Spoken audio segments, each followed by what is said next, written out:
So the questions have just kept coming in. Today we go through some more subscriber questions coming up next.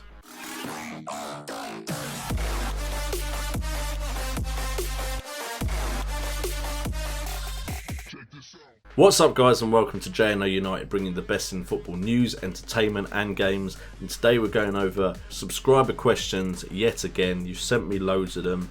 Hopefully we'll get some more Rate My Teams in before the Premier League starts as well. But today and tomorrow we're focusing on the questions. But before we get into that, if you're new around here, make sure to subscribe and leave in the comments down below any more questions you may have. I will probably now just answer them in the comments if I can, because we're getting close to the start of the new season.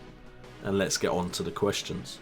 The first question comes from FIFA Rajon Drogba. That's a bit of a mouthful. First off, he says congratulations on 1k sub. Yeah, it's now 1,300, mate. In fact, it's probably higher than that now, but yeah. And he says he has trouble picking between Dimitri Payet and Riyad Mahrez for the up and coming season. And who do I think he should pick? Well, that's a tough one, isn't it? Like, literally you're looking at probably the two best midfielders in their sides at the moment. And you probably got to look at fixtures and their form coming in. And West Ham have had competitive games, I believe, because of Europa qualifying. At the moment, when I'm recording this, I would say Mahrez has looked on form recently in pre-season, whereas Payet still has the Euro 2016 tournament to get over, as well as the fact that his side lost in the final. So I'd say Payet probably has had a knock in confidence. The West Ham side have not impressed me, which is worrying for me, but they've not impressed me during pre-season. Leicester have had some blips in pre-season as well. They lost to PSG 4-0, but Mahrez has looked sharp and he looks ready for the new season. And if he stays at Leicester, I can't see why he won't be bringing in more attacking points. If he moves, that may change, of course, but I think right now I would probably go with Riyad Mahrez. The next question is from Shawnee888, and he asks, do you think it's better to have 3 attackers from the top clubs or to have one cheap option so you can then spend more in the midfield? Now, I would say last season, definitely you need to spend more in the midfield. Mahrez was vital. Midfielders can get you assists and goals. It's all about goal involvement. If a midfielder gets goals and assists, they can outscore strikers. Mahrez was involved in 28 goals last season for his side. So I would definitely say there are budget options that can maybe get you 15 plus goals in a season, which allow you to have some heavy hitters in midfield, which could get you more points than having just 3 of the best options up front. Because as soon as you pick all 3 top quality strikers, the rest of your side is going to be pretty weak. And if you think about it, 3 strikers maybe getting you 200 points each is 600 points. You need to be getting around the 2,000 plus mark to be in the top percentage of players. So you need a good, strong overall side. And if you're picking, say, Vardy, Kane and Aguero, you are already losing well over 30 million of your budget. The next question is from Mornay Oliver, and I hope I said that right. First off, he says this is fantastic and he hopes to be into the head-to-head league. I haven't finished getting the head-to-head league invites out there. I'm going to quickly check over who is in the head-to-head leagues, how many places are left, and then go back through the emails yet again. And maybe I will open a 3rd league just so everyone is in a head-to-head league, but we'll see about that. But Mornay's question is, do you think it's a bad idea to pick Aguero and Ibrahimovic in my squad? Now, my gut is telling me that having both of them could be a stroke of genius or a gut shot that you may not recover from. Now, both could potentially be amazing, especially at the beginning of the season, but you are sacrificing your budget to pick both of them. You're almost hitting 30 million with 2 strikers if you pick Ibra and Aguero. And that means you can't have players like De Bruyne, who I think could be one of the best scorers, at least point scorers, in FPL this season. Dimitri Payet, if he's on form, Riyad Mahrez, so many good midfielders that could get lots of points that are cheaper. I think there's going to be a midfielder this year that gets more points than either Ibra or Aguero. I don't know which midfielder that is, but last year Mahrez got more than a lot of strikers, and look at his price. He made a joke of his price.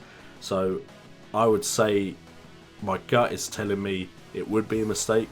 But if it's not a long-term strategy and you think Man United and Manchester City are going to do really well at the start of the season, I'd say go for it.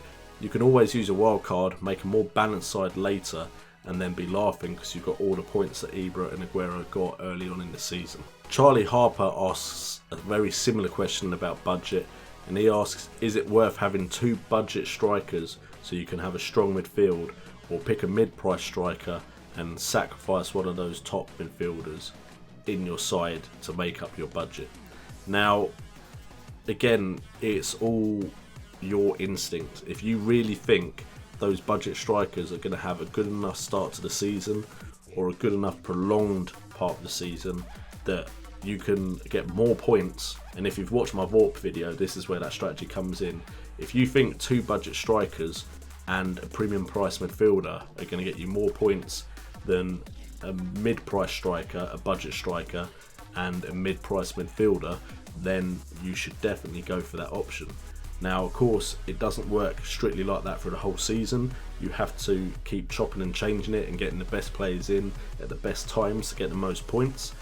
But if you think at the beginning of the season that is a strategy that is going to work, then go for it. It could work. It could be worth having Shane Long and, say, Negredo, and they both might have 5 game weeks at the beginning of the season where they seem unstoppable, and then you can change your side after that and you've picked up all the points. Say Negredo gets 5 goals in 5 games and Shane Long gets 8 in 5 games, and they could at the beginning of the season be 2 of the top scoring strikers, and then you've got one of the best midfielders and you're laughing. So it's possible it could work. It's never black and white in Fantasy Premier League. If it works out for you, you look like a genius. If it doesn't work out for you, everyone will say, well, that's not the general strategy. All the top players never use that strategy, so why have you done it? You have to decide, are you going to be taking risks to try and get as high as possible, or are you going to play more conservatively and try and make sure your rank is respectable? Hawkeye the Archer asks, Cabaye, Jordan Ibe or Joshua King? I would outright say no to Cabaye. I just don't think he's got the attacking threat as a midfielder. He should be on dead ball duties and penalties, so it could change. He could become a player that you need. Perhaps he starts taking free kicks and someone in the Palace side keeps scoring from him. But at the moment, I think you're going to be looking at either of those Bournemouth players. Ibe has had a promising start to the pre-season. I worry Joshua King may not be a first team player now. So I'd say Ibe, purely because I'm pretty sure he will be a starter, because I don't think you spend that kind of money not to start a player, and he's had a promising start to pre-season. But you know what, I think there's probably someone better in that budget, in that price range. Maybe not necessarily that I could think of off the top of my head, but keep looking, keep watching the pre-season games, and there could be someone better than all 3 of those players. Soggy Tuna asks, do you think Mark Brighton will play and do well this season? Now, when I first got this question, my answer would have been yes, I think he'll do alright. I think he'll still get assists.